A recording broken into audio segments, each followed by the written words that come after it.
morning, beloveds. I'm running a little late today. It happens. So this should be a short one because I don't have that much time. Whew, all right. So we are on 448.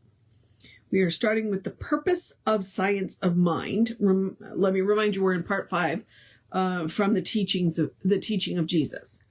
Okay, so the purpose of science of mind. The whole purpose of science of mind is to reconcile the apparent separation of the spiritual world, which must be perfect, with the material world, which appears imperfect. The spiritual world is the cause of the material world. We are spiritual beings governed by mental laws. Only that world can appear to us which we mentally perceive. People's experience is the logical outcome of their inner vision. Their horizon is limited to the confines of their own consciousness. Wherever this consciousness lacks a true perspective, its outward expression will lack proper harmony. This is why we are taught to be transformed by the renewing of our minds. Since no one lives by proxy, but each unto themselves, each individual must make the test in their own soul. What? What does that mean? You know, what that means is what you believe is what you see. Not what you see is what you believe, but what you believe is what you see. If you believe the world is an awful place, then that's what you're going to see. If you believe that by and large the world is a pretty decent place, a pretty good place, then that's what you're going to see. It is done unto you as you believe. So, our minds have this habit of looking for evidence of what we believe and finding evidence of what we believe. So, that's one of the things. That's why confirmation bias is a thing. Okay. We're still in Matthew. And Jesus knew their thoughts. Matthew 12:25. Which literally is the quote, and Jesus knew their thoughts. That is, he had an extended vision which enabled him to know what others were thinking. He had healed a man possessed of unclean thoughts, and the priests had reasoned within themselves that his power to do this was of the evil one. Jesus, understanding what was in their minds, told them that a house divided against itself cannot stand, and that if he cast out evil by the power of evil, then evil would be a house divided against itself. But, he said, if I cast out devils by the Spirit of God, then the kingdom of God is come unto you. We cannot do good while we continue to do evil, nor can we heal evil except by the power of good. To all sincere students of spiritual science, this lesson is a guidepost pointing to the fact that the thought of good must overcome any thought that is less than good. By the presence of good, evil is cast out, just as by the presence of light, darkness disappears. Martin Luther King, I believe, is famous for having said, hate cannot heal hate. Only love can do that. So, all right. Good thoughts and a good harvest. This is Matthew 7:17 and 18. A good tree produces good fruit. So good thoughts bear a harvest of good deeds, while evil consumes itself in the flame of its own fire. If a person's life produces good deeds, then the person themselves is good. This, no matter what their particular religious belief may or may not be. In other words, don't get caught up on what religion they are. What's his name? C.S. Lewis says that. Good done in the name of evil is still good, and evil done in the name of good is still evil. Don't get caught up on the labels that we put on it. All right? The mouth speaks from the heart. It is impossible for a person to conceal themselves. In every act, word, or gesture, they stand revealed as they are, and not as they would have themselves appear to be. From the universe, nothing is or can be hidden. The very walls have ears, and the mirror of life cannot help reflecting back to us that which we really are.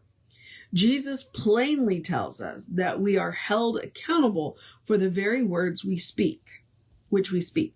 No person ever lived who placed a greater power in the word. By our words, we are justified or condemned. The word may be considered to be the complete thought and act of people.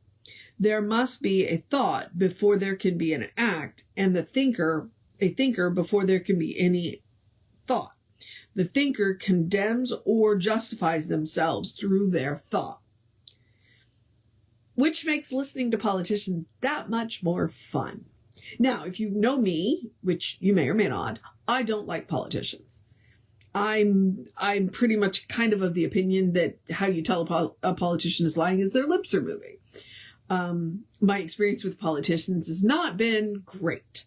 And so I do listen to what they say, because what they say is what they're going to do. And a lot of the times what they plan to do, yeah. It's how do you know that an act is, how do you know that it's of God? Well, it can't harm anybody.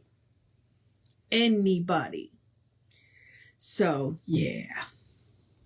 All right. All right. So this one is called the Father, Mother, God. And this is from Matthew 12:47 and 48. It is related that while Jesus was talking, he was told that his mother and brethren waited to speak to him. But he answered and said unto him that told him, Who is my mother, and who are my brethren? He then told them that whoever does the will of God is his mother, sister, and brother. We are not to suppose by this that he did not care for his earthly parents or friends. He was explaining that anyone who lives in harmony with the truth automatically becomes the brother, sister, or mother of all. This is the lesson in the brotherhood of man, which I like to say the siblinghood of people. God is the androgynous principle, the father and mother in all. Our earthly parents symbolize this heavenly parentage. Jesus was a consciously cosmic soul who recognized his unity with all. He knew that love must become universal before it can reach its maturity. Therefore, he said that all who live in harmony with the truth are brothers in it, or siblings in it. Siblings. This is me, gender neutrally. Yay. All right. Let me look at this last one. Yeah, like I said, this is going to be a short one. I'm going to stop here simply because the next one kind of looks like it might lead into several sections of discussion that are more related to, because it's so I'm legit only just doing a couple, but that's timing and that's my own fault. So we're going to start on the bottom of 449 with to whom hath shall be given. It's from Matthew 13:12. And the reason I'm stopping is because the next one is the concept of a successful person, which I think is directly related to that. So, and I don't have time to do both. So, just a short one today. It occasionally happens. I definitely needed to wash my hair. So, okay. All right. So I'm going to take a deep breath. Do the housekeeping, which is to remind you that we are Creative Life Spiritual Center, Creative Life Spark, and I'm the running Rev Ryan on the social medias that I am on. An easy way that you can support the center is go engage with our social media. Go like, subscribe, share, follow, comment. In other words, just engage it. It bumps us in the algorithms and we appreciate it. If you want more information about the center, there are a couple of ways you can do that. One, the website is creativelife.org. And then we also have a constant contact email where you get one email a week letting you know what's going on. So that is, sorry, hang on, rewind. Email info@creativelife.org. And now I say, it's literally the middle of the week and my brain has just gone, ugh. I feel better today than I did yesterday. It's like yesterday I was just grumpy. I don't feel so grumpy today. So this is a good thing.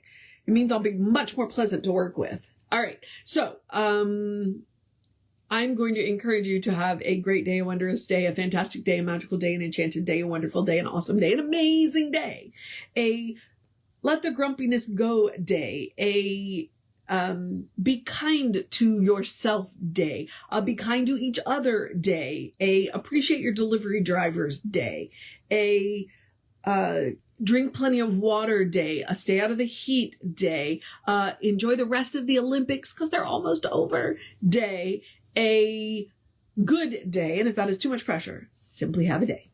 You are enough, just as you are. You are a beloved expression of the divine. You are spirit in motion, God in action, a divine spark, a brilliant light.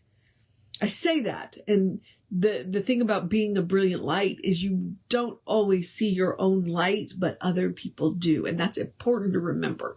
Or, as Reverend Jesse likes to call us, you are a godling. All right? Explore the truth of your being.